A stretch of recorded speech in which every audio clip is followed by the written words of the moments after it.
We're Beard the Lion, and you're watching Austin Underground.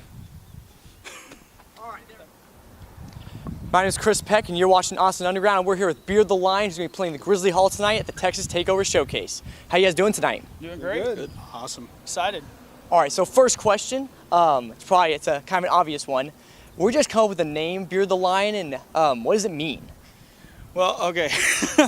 It took us a while to figure out what we were going to call ourselves. So we went online trying to find something, because, I mean, there's every band's, all the names are taken at this point. So trying to find something that had some meaning and relevance was tough, but we went online and just started looking up old phrases like, like your grandma used to say, like, y'all are acting like wild Banshee Indians, you know. So we were like, there's got to be a phrase like that we could use that nobody's using right now, and stumbled upon Beard the Lion in his own den. And so we were like, man, Beard the Lion, that sounds really cool.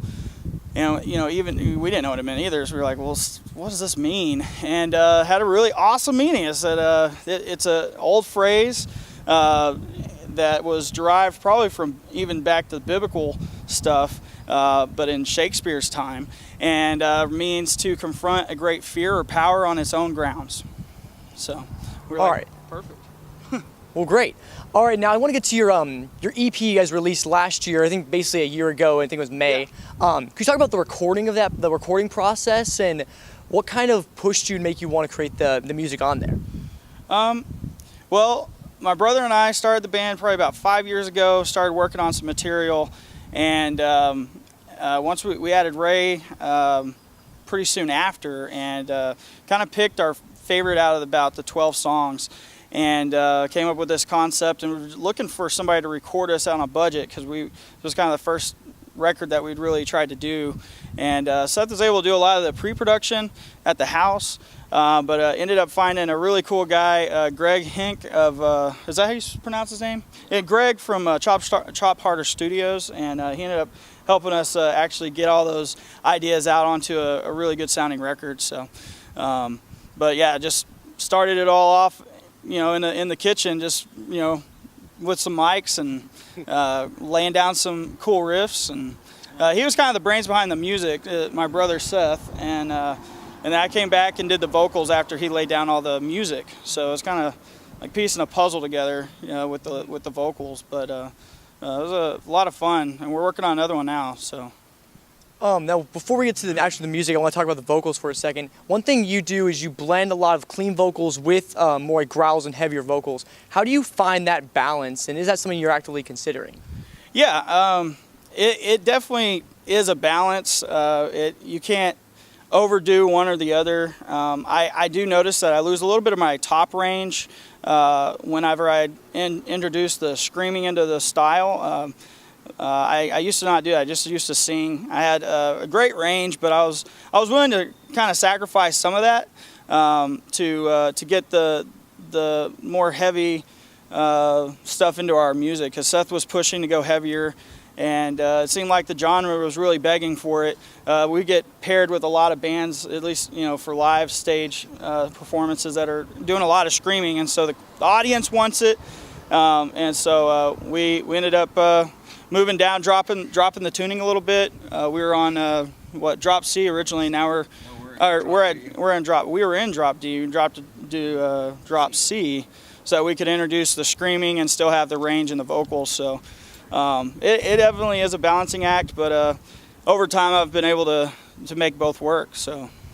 All right. Now you said you just made the drop from drop D to drop C. Can you talk a little about the actual music? What inspired your style? I know it's a little bit metalcore. What kind of made you want to give the Beard the Lion sound? So one thing that I felt was very important was not to try and copy anybody. Bands that are making it or bands that are doing really well have their own unique sound, and so that's what I wanted to create, was a unique sound that didn't sound like anybody else. And of course, I have my regular bands I listen to, August Burns Red, Fit for a King, and then I started from August Burns Red, but it went heavier, and I think that's when we dropped. And I didn't try to copy anybody. I tried to take just that heaviness and also incorporate melody. Because I like the singing, I like the clean vocals, but I also want to keep it heavy and throw in the breakdowns. But all in all, try to create something that is new and unique. Mm-hmm. Now, one of my personal favorite songs of the EP is the song Havoc. Could you talk a little about that song and kind of what inspired the lyrics and also some of the music behind it? Okay, so the inspiration for the song, I have a personal faith, and I've studied the Bible quite a bit, and the really cool story of Samson is just unbelievable. He's born and basically promised to God to be one of the upcoming kings and save the people. And so one of the things they said is, well, he can't cut his hair for this all to work. He has to promise to never cut his hair. So if you've never heard the story, it's really awesome. But long story short, he's given great strength, and he goes out against the enemies and by himself, single-handedly, will take out thousands of the enemy, the Philistines. And anyway, Seth wrote this song. The music was just so tense, and I was like, man, I got to have something like some type of story with this. It's just beckoning some really heavy storytelling, and so I took the ideas from that biblical story and put them into the song, and so that's where the inspiration for Havoc, as far as lyrics, came from. And anyway, I feel like it was a good mix. It really matched the music a lot. Do you think religion impacts your guys' music like often, like throughout your record, or is that something you want to continue on with the next music you're going to be creating? It will always be a part of what I'm doing. It's just who I am, and it's going to reflect in everything I do. So yeah, there's going to be some faith-based messages out in most of the music or lyrics that I write. And going forward, I plan to keep doing that, but I'm gonna explore more than just that for the upcoming CD. That was definitely a big center focal point for the first record, but I'd like to branch out and do a little bit of everything. One of the songs was more like folklore, Greek mythology, which was Silver Tongue on that first record, and that was really cool. I liked doing that, and I want to bring some more of that into it too. But I like trying to do more storytelling in the songs. But as far as faith goes, I kind of only speak for myself in that aspect. But originally was a bigger part, and moving forward, it's still going to be a part of what I do. And yeah, we'll have a little bit of everything. Can you guys talk about your experience with, like, because I know you guys are an Austin-based band. Can you talk about your experience with the Austin scene and like feeding off like the type of like the Austin crowd that you guys are experiencing?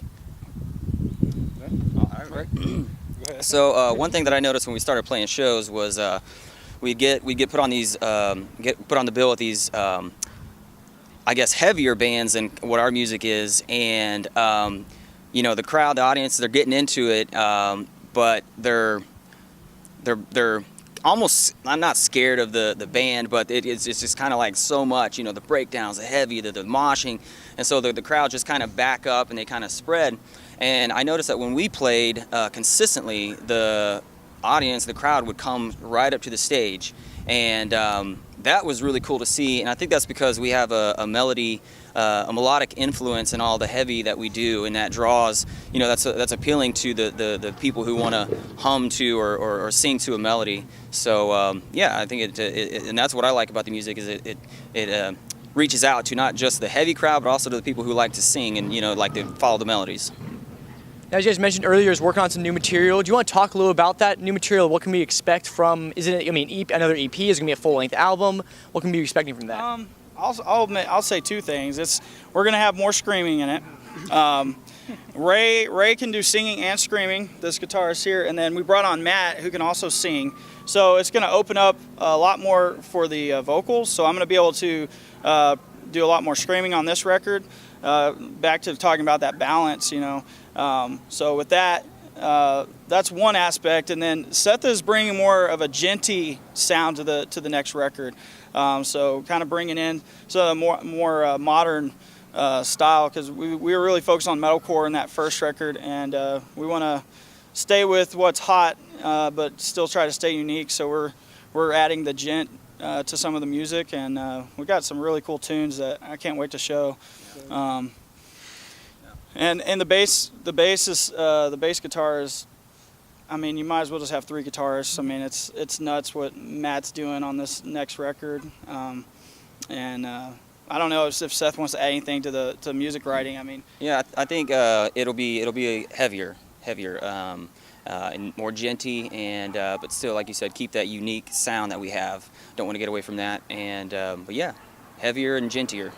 I think the core of the group is still intact from the first EP, but with Justin and myself coming in as new members, it's just additive. So without losing that original Beard the Line sound, it's incorporating my influences, Justin's influences, and that's all kinds of stuff. I don't even listen to metalcore. I listen to jazz. So I'm over here like walking bass and trying to figure out how to headbang with it. So yeah, the new album's gonna be heavy, and you're gonna bring a different. So one thing that we've been rolling with is over the heavy breakdowns or the heavy parts in the song, Matt has brought a major melody and found a way to incorporate that with the heavy. So we've got the minor, heavy, throwdown, and then behind that we've got major melodies. So again, incorporating the melody with the heavy, it's epic. It's very epic. Epic is the word. Very epic. Yeah. It's like uplifting and powerful and moving. Just kind of goosebumps type of stuff where you're just like, whoa, it just hits you in the chest. So we're pretty excited about it, and self-producing the whole thing. So we're plugging away. Seth and I have been working, pretty much all week on pre-production and getting ready to start doing some real tracks on it. So. And when can we be respecting that? I mean, tentatively, we're thinking this summer. Yeah, it'll probably be August or so before we can put it out. But yeah, we're trying to get it out as soon as we can. So. All right, and that's all we have for you guys today. Thank you guys so much. And for all more things on Beard the Line, make sure to go to all their Facebook, Twitter, all their different things, and keep up with that new album coming around August time is what it sounded like. And then obviously follow Austin Underground on all like the Twitter, Facebook, and Instagram for all more updates and everything South by Southwest and music here in Austin. Thank you so much. I'm Chris Peck, and we'll see you back next time.